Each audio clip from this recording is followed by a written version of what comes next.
سلام بچه عزیز، خوش اومدین به این ویدیو. امروز اومدیم با ستاره گرین فوتبال چالش تک به تک انجام بدیم. پس بدون معطلی لایک و کامنت و ساب یادتون نره تا ویدیو بعدی رو پر انرژی براتون بذارم. بریم واسه این ویدیو. Let's go.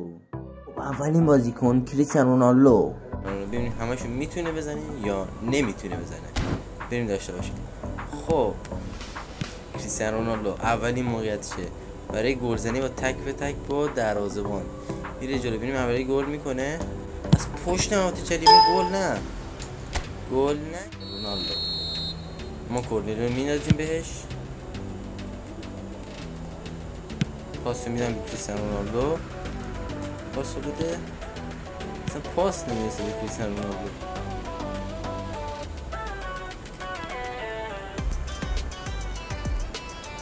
واسیم از پشت نهات چلیمه یا ابوالفضل از همینجا میزنی کریستیانو رونالدو. نه نتونه. چرا رونالدو از پاس نمیدن؟ مشکل چیه؟ چرا قشنگ بدم به رونالدو. یه دونه دیگه ماشاءالله یه دونه گل میزنه. از 5 تا یکی گل زد. یکی دیگه. خب یه بار دیگه تک به تک رونالدو و دروازه‌بان میره. یه دونه اینجوری، یه دریبل سر، یه دونه دیگه گل دوم. از 5 تا 2 تا رو گل میزنه و 2 تا هم خراب میکنه. نگاهتون باشه. یه دونه پاس تو عمق میده. ببینیم میتونه پاسش برسه و بله ببینیم رونالدو میتونه گلش کنه. نه نمیتونه گلش کنه. پس میریم عقب. خب منتظریم که ببینیم چی. کریستیانو رونالدو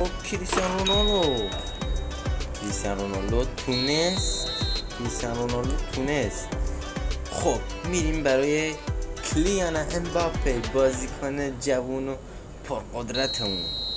ببینیم با اونم میتونیم گل بزنیم یا نه. نمیشه. کلیان امباپه باید بشه گل زد دیگه. خب اولین موقعیتش کلیان امباپه میره بالا. کلیان امباپه وای اولی رو کلیان امباپه دومین ضربه‌شم گل نمیشه. بهش پاس میدیم آقا. کلیان امباپه چه گلی. اینم با سومین ضربهش گلشو میزنه. ببینید چهارمی هم گلش میکنه. کلیان امباپه میخواد پشت مهاجم جریمه شوتشو بزنه. وای ضربه چهارمش خطا میره. ببینید کورنر رو میتونه گل کنه و پاس رو بده به کلیان امباپه. گل میزنه. تمام. خب بریم با بازیکن غیر ما لواندوفسکی.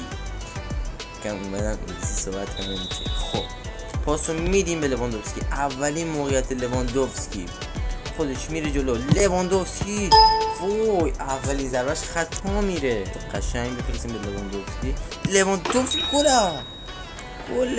گل دوم. باشه ضربه دوم از گل اول. از 5 تا ضربه میریم برای گل دوم.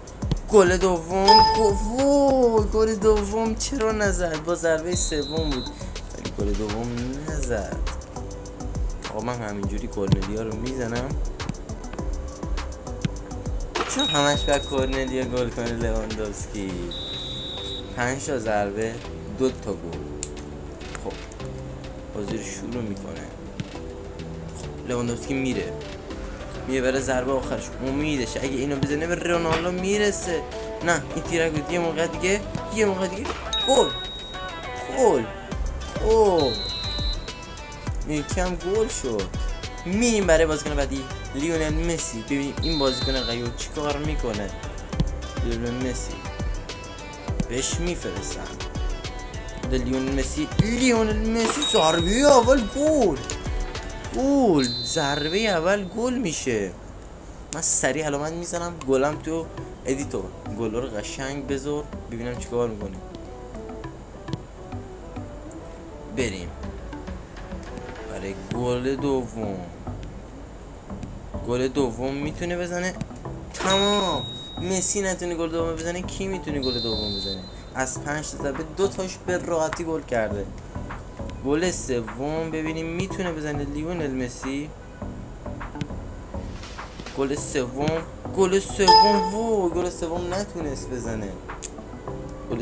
نتونست بزنه. از سومی ضربش بود. خود لیونل مسی باید بزنه سرویسکایی رو. باش بذار من یه دونه اینجوری پاس بدم، یه دونه دیگه پاس بهش میدم. خب بریم جلو.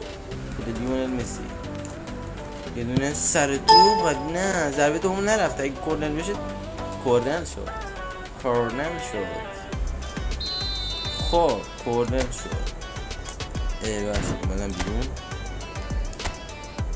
خب لیونل مسی ضربه‌شو میزنه. لیونل مسی دیماریا پاس میده. لیونل مسی سر تو. لیونل مسی گل. از 5 تا ضربه 4می رو گل میکنه لیونل مسی. خب میریم برای گل آخر، ببینیم اینم میتونه گل کنه لیونل مسی. اگه اینو گل کنه میشه صدر جدولمون. لیونل مسی هنوز موقعیت داره. نه هنوز موقعیت داره. بازی ادامه داشته باشه لیونل مسی میتونه ضربه‌شو بزنه. اگه بیرون بره نه نمیتونه بزنه ضربه‌شو.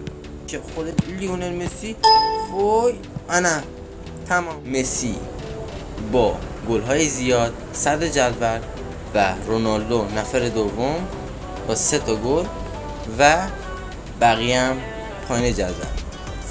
اگه میخواین ویدیو بیشتری بهتون میگم یادتون نره این ویدیو رو لایک کنید، کانال رو سابسکرایب کنید و کامنت فارسی بذارید چون بهم انرژی میده. تا ویدیوی بعدی پیس اوت.